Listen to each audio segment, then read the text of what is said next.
भारत की दशहरे में हलवा पूरी चना। दशहरा, गांव गांव में रावण दहन, रोशनी और मिठाइयों की खुशबू। पर उसी गांव के कोने में एक गरीब झोपड़ी थी जहां राधाबाई, उसका पति जगन और उनका बेटा मंटू रहते हैं। उसी गांव में एक और नाम मशहूर था, पिंगा, जो लोगों को हंसाना उसका शौक था और चोरी करना उसकी आदत। पुलिस का नाम सुनते ही तैनात हो जाता था। पर पिंगा ऐसा गिरगिट था, कभी ढोल बनकर, कभी पुजारी बनकर, तो कभी मेले में छुपकर बाहर निकल जाता था। पर वो अमीरों के घर में से पैसे चोरता और गरीबों में बांटता था। वो एक तरीके का रॉबिन हुड ही था। राधा खाली बर्तन में झांक रही है। जगन थका हारा मजदूरी से लौटा है। मंटू दौड़कर आता है, चेहरे पर मासूम चमक। अम्मा, सब घरों से कितनी अच्छी खुशबू आ रही है। लोग कह रहे हैं कि आज दशहरे पर हलवा पूरी चना बना रहे हैं। अम्मा, मुझे भी चाहिए। राधा की आंखें भरकर उसके सिर पर हाथ फेरते हुए, बेटा, गरीब की रसोई में सिर्फ धुआं ही बनता है। तेरी अम्मा कोशिश करेगी पर वादा नहीं कर सकती बेटा। मंटू उदास होकर आंखें नीची करके, तो क्या मैं हलवा पूरी नहीं खा पाऊंगा क्या अम्मा? राधा उसे सीने से लगा लेती है। पीछे जगन भी आह भरता है। राधा, बच्चे की इच्छा पूरी करनी चाहिए, पर मजदूरी से जो मिलता है उसमें घर चलाना ही भारी पड़ता है। गांव के चौपाल पर लोग बैठे हंसी मजाक कर रहे हैं। अचानक पिंगा एंट्री मारता है। सिर पर टेढ़ी टोपी, हाथ में लाठी, चाल अजीब सी। ओ काका, तेरी मूछ तो ऐसी लग रही है जैसी छतरी में झाड़ू फंसी हो। सब ठहाके लगाकर हंसते हैं। अरे ओ काकी, तेरी हंसी तो इतनी तेज है कि तू अगर रावण के सामने खड़ी हो जाए तो वो हंस के खुद जल जाएगा। गांव वाले हंसते हंसते लोटपोट हो जाते हैं। पिंगा नाचते गाते अंदाज में मजाक उड़ाते हुए, अरे राधा बहन, तेरे चेहरे पर उदासी ऐसे लटक रही है जैसे पुरानी अलमारी में मकड़ी का जाल। क्या हुआ बहन, तू मुस्कुरा क्यों नहीं रही हो? राधा धीरे से टूटे दिल से, पिंगा भाई, बेटा मंटू दशहरे पर हलवा पूरी चना चाहता है, पर मेरे पास इतने पैसे कहाँ है। उसका मन तोड़ना मेरे लिए सबसे बड़ी दुख की बात है। पिंगा हंसते हंसते अचानक सीरियस हो जाता है।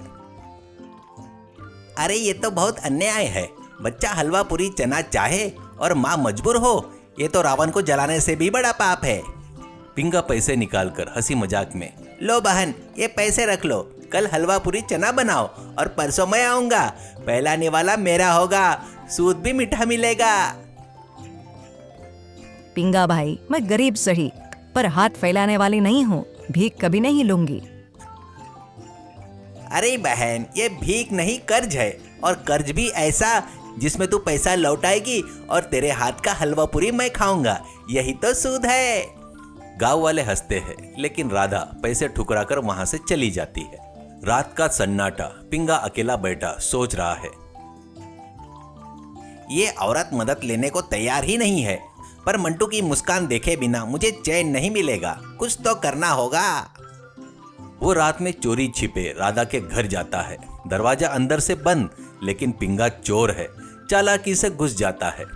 भगवान की तस्वीर के पास पैसे रख देता है और चुपचाप निकल जाता है।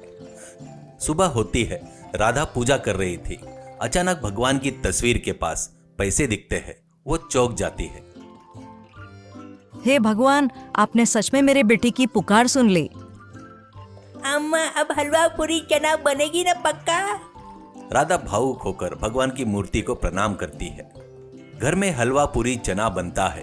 खुशबू से घर महक उठता है। मंटू खुशी खुशी खाता है। जगन भावुक होकर देखता है। मंटू मुंह भरे हुए हंसते हुए, अम्मा, ये तो सबसे स्वादिष्ट हलवा पूरी चना है, बहुत अच्छा है। राधा, तेरे हाथ की मेहनत और भगवान की कृपा ने त्योहार हमारे घर पर ला दिया। राधा हलवा पूरी चना एक डब्बे में पैक करती है और बाहर के लिए निकलती है। रास्ते में पिंगा मिलता है। राधा डिब्बा आगे बढ़ाते हुए, लो पिंगा भाई, हलवा पूरी चना।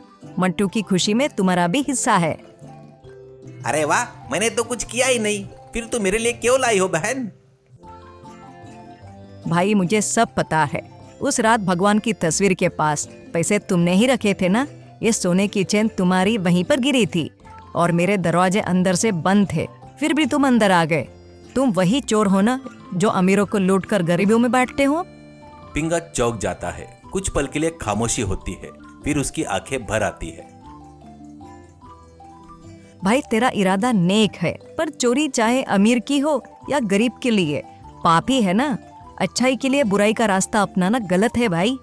पिंगा आंखें पोंछते हुए भावुक होकर, राधा बहन, तेरी बात ने मेरी आंखें खोल दी। आज से मैं चोरी नहीं करूंगा।